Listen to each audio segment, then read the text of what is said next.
আসসালামু আলাইকুম প্রিয় দর্শক, নতুন একটি আপডেট নিয়ে আপনাদের মাঝে চলে আসলাম। ভিডিও টাইটেল দেখে ইতিমধ্যে অনেকেই বুঝতে পেরেছেন কি বিষয় নিয়ে কথা বলবো। আজকের ভিডিওটি অনেক গুরুত্বপূর্ণ হতে যাচ্ছে, তাই মিস করবেন না এক সেকেন্ডও। চলুন শুরু করা যাক। কানাডায় ওয়ার্ক পারমিট ভিসা নিয়ে যাওয়ার সুযোগ, যেভাবে যাবেন ইত্যাদি বিষয় নিয়ে আলোচনা থাকছে, তাই পুরো ভিডিও জুড়ে আমাদের সঙ্গেই থাকুন। অভিবাসী বান্ধব দেশ কানাডায় প্রতি বছর 3 থেকে 4 লক্ষ মানুষ পৃথিবীর বিভিন্ন দেশ থেকে এসে বসবাস করেন। কেউ আসেন সরাসরি পার্মানেন্ট রেসিডেন্ট ভিসা নিয়ে, কেউ শিক্ষার্থী হিসেবে পড়তে এসে পড়াশোনা শেষ করে চাকরি নিয়ে একটি নির্দিষ্ট সময় পর পার্মানেন্ট রেসিডেন্ট নিয়ে এদেশে থেকে যান। অনেকে নিজ নিজ দেশে বিভিন্ন সমস্যার কারণে রিফিউজি হিসেবে কানাডায় নাগরিকত্ব গ্রহণ করেন। অনেকেই দেশটিতে ভিজিট ভিসায় এসে চলে যান, আর একটি অংশ আসে কানাডার ওয়ার্ক পারমিট নিয়ে। ওয়ার্ক পারমিট নিয়ে কয়েক বছর কাজ করার পর তারা নাগরিকত্ব লাভ করে।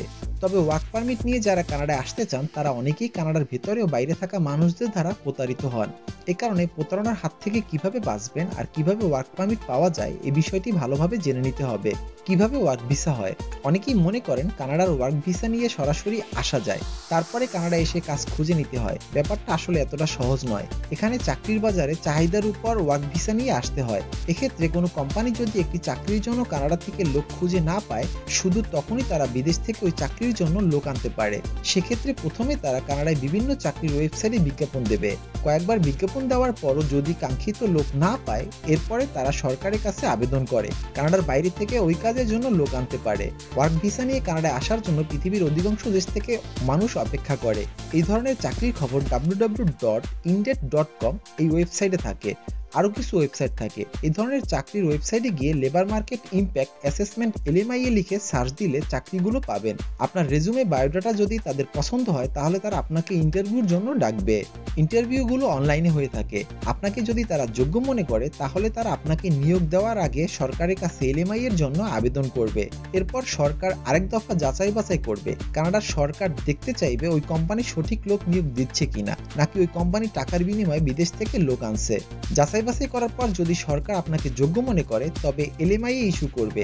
আপনি কোম্পানির কাছ থেকে জব অফার ও সরকার কর্তৃক LMIA পেয়ে গেলে ভিসার জন্য আবেদন করতে পারবেন। 1 থেকে 2 বছরের জন্য এই ধরনের ভিসা দেওয়া হয়। পরবর্তী সময়ে কয়েক বছর কাজ করে পার্মানেন্ট রেসিডেন্টের জন্য আবেদন করতে পারবেন। যে ধরনের প্রতারণার খপ্পরে পড়তে পারেন, তার আগে একটি কথা বলে নিই, আপনারা আমার এই চ্যানেলে যারা যারা নতুন আছেন, আমার চ্যানেলটিকে সাবস্ক্রাইব করে পাশে থাকুন এবং আমার চ্যানেলের নতুন নতুন ভিডিও সবার আগে পাওয়ার জন্য পাশে থাকা বেল বাটনটি প্রেস করে দিন। যদি আমার এই ভিডিওটি আপনাদের ভালো লেগে থাকে, তাহলে একটি লাইক দিন। যেটা বলছিলাম, যে ধরনের প্রতারণার খপ্পরে পড়তে পারেন, জব অফারের নাম করে অনেকেই আপনার কাছ থেকে অবৈধভাবে টাকা নিতে পারে। অনেকে আপনাকে বলতে পারে যে তারা আপনাকে 8 থেকে 10 লাখ টাকার বিনিময়ে জব অফার এবং LMIA জোগাড় করে দেবেন। মনে রাখবেন, আপনাকে কেউ টাকার বিনিময়ে জব অফার বা LMIA জোগাড় করে দিতে পারবে না। আপনাকে আপনার নিজের যোগ্যতা ইন্টারভিউ দিয়ে চাকরি নিতে হবে। যখনই দেখবেন আপনাকে কেউ ইন্টারভিউ ছাড়া চাকরির জন্য জব অফার পাঠানোর কথা বলবে, তখনই মনে করবেন তা সঠিক নয়। যেসব চাকরিতে LMIA পেতে পারেন: বিভিন্ন old home support worker, heavy truck driver, Indian বা চাইনিজ রেস্তোরাঁ শেফ, কম্পিউটার সফটওয়্যার ইঞ্জিনিয়ার সহ বেশ কিছু টেকনিক্যাল কাজে কানাডার ওয়ার্ক ভিসা দিয়ে বিদেশে লোক আনা হয়। সর্বশেষ একটি ইনফরমেশন দিয়ে ভিডিওটি শেষ করব। অবশ্যই আপনাকে মনে রাখতে হবে, যদি আপনি বাংলাদেশ থেকে কোনো একটি কাজের জন্য আবেদন করেন, তাহলে আপনাকে শুধু বাংলাদেশি মানুষদের সঙ্গে প্রতিযোগিতা করতে হবে। আর কানাডায় কোনো একটি ওয়ার্ক ভিসা নিয়ে কাজের জন্য আবেদন করেন, তাহলে আপনাকে সারা পৃথিবীর কমপক্ষে 180টি দেশের মানুষের সঙ্গে প্রতিযোগিতা করতে হবে। সেক্ষেত্রে শিক্ষাগত যোগ্যতা, কাজের অভিজ্ঞতা, ইংরেজি ভাষার যোগ্যতা ও পরীক্ষার সময় চাকরিদাতাকে কতটুকু কনভিন্স করতে পেরেছেন, তার উপর নির্ভর করবে আপনার চাকরি পাওয়ার সম্ভাবনা। আশা করি তথ্যগুলি আপনাদের মাঝে পৌঁছে দিয়েছি। এরপরে যদি নতুন কোনো আপডেট আসে, নতুন কোনো ভিডিওর মাধ্যমে আপনাদেরকে জানিয়ে দেব। সেই পর্যন্ত চোখ রাখুন আমাদের চ্যানেলে। এছাড়াও যদি কিছু আপনার জানার থাকে, কমেন্ট করে আমাদেরকে জানাবেন। এরকম আরো বিভিন্ন দেশের ভিসা সংক্রান্ত তথ্যের জন্য আমাদের চ্যানেলটি ভিজিট করে দেখতে পারেন। সাবস্ক্রাইব করে পাশে থাকুন। ভিডিওটি ভালো লাগলে লাইক, কমেন্ট এবং শেয়ার করতে ভুলবেন না।